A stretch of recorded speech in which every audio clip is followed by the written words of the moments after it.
So as many of you probably know, in 2017, the Smoky Valley community received a tremendous financial gift from the trust belonging to a man named David J. Nutt. Mr. Nutt grew up in Lindsborg after World War II. After his military service, he moved on to other places, but quietly never forgot the goodness of the people in Lindsborg at that time. Decades after David Nutt lived in Lindsborg, our community was gifted over $15 million, split between a number of different organizations within Lindsborg, including Bethany College, the Lindsborg Public Library, and the Lindsborg Hospital, among others. About half of that money was gifted to the McPherson Community Foundation, McPherson County Community Foundation, specified by Mr. Nutt, to be used for projects to benefit the education, health, and quality of life of the community. The $7.4 million was put into an endowment, which means that only the interest earned on that money is the money that is shared throughout the grant process the Community Foundation has put in place. This allows the Nutt Fund Grant Committee to give away over $350,000 annually while leaving the $7.4 million investment untouched. To date, there has been over $1 million given to projects throughout the community since the grant cycle began in 2018. Think about that. In just a few short years, in just 5 years, we've given over $1 million to the community because of Mr. Nutt's kindness. Our community today is richly blessed because of the generosity of a man who has never and never will see the impacts of his gifts on the people of Lindsborg today. Mr. Nutt was so moved to leave this money to our community because of the kindness, goodness, and love he was shown during his youth in Lindsborg, and in gratitude for the care of his parents that they were given as they aged here in Lindsborg as well.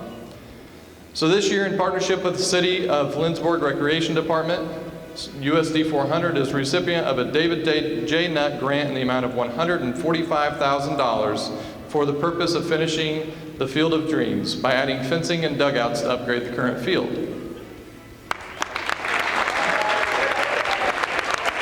You have the check.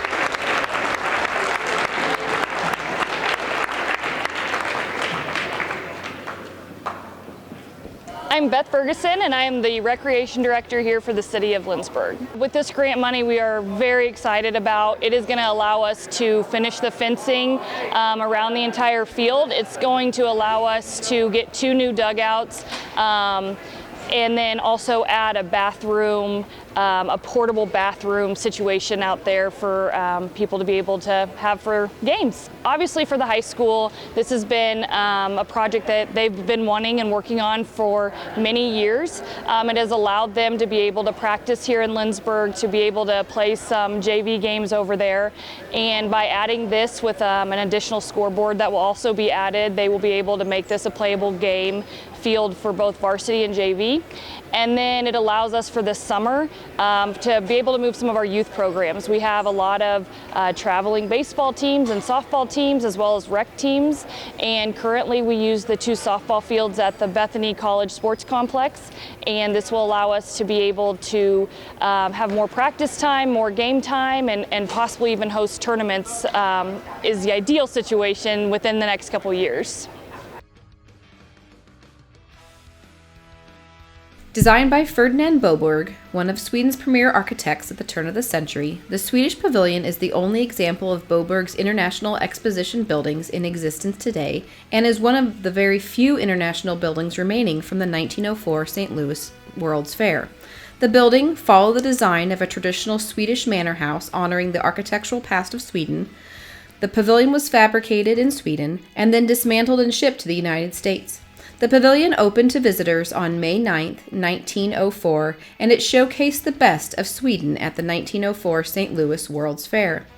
At the close of the fair, the Swedish pavilion was purchased by W. W. Thomas, the U.S. Minister to Sweden and Norway, and presented to Bethany College in Lindsborg as a memorial to his friend Carl Swenson, who had died very suddenly in February 1904.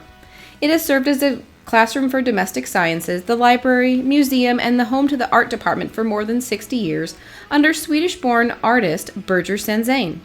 Generations of students studied under Sandzane in the space and remember it fondly. In 1969, the Swedish Pavilion was moved from Bethany College to the Old Mill Museum. and a partial restoration was completed. The building is now nearly 120 years old and is past the point of regular maintenance being enough to keep the building safe. The David J. Nutt Fund, administered by the McPherson County Community Foundation, has granted $162,810 to repair the windows and to repaint the building in its original Swedish yellow. The project will cover the redo of the windows of the Swedish Pavilion. That will be to the original design, so top pivot, and then we also have the repainting of the entire building exterior.